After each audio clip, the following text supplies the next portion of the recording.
స్వామియే శరణమయ్యప్ప. స్వాములు రాయకోట నుంచి గిద్దనహల్లికి పోతున్నాము. అక్కడ టిఫను మధ్యాహ్నం వచ్చేసి రాత్రికల్లా పాలకొడుకు బయలుదేరుతాము. ఇక్కడ చూస్తే మంచు పొగ చూస్తే చాలా ఇదిగా ఉంది. అయినా మాకేం సైలెంట్ ఏం లేదు. యాత్ర బాగానే సాగుతుంది. స్వాములందరూ బాగానే నడుస్తున్నారు. స్వామియే శరణమయ్యప్ప.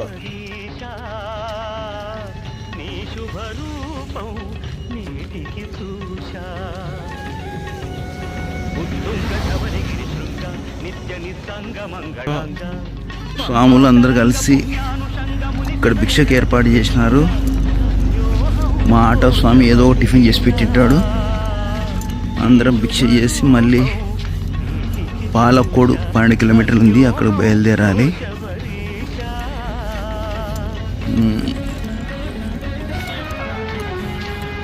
మా స్వాములు ముందు వచ్చి బాగా ప్రశాంతంగా రెస్ట్ తీసుకుంటున్నట్టు స్వాములు.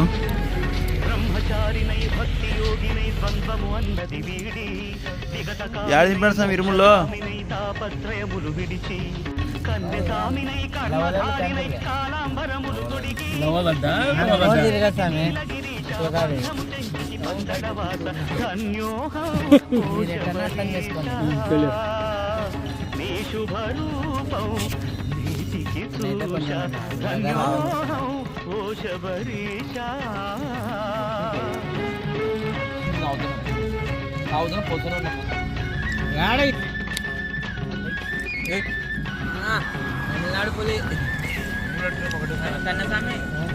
శరణం శరణం భవతరణ శబరిగిరీశ అయ్యప్ప. శుభదం సుఖదం నీ చరణం హరిహర పుత్ర అయ్యప్ప. అయన రేఖల సంగమవే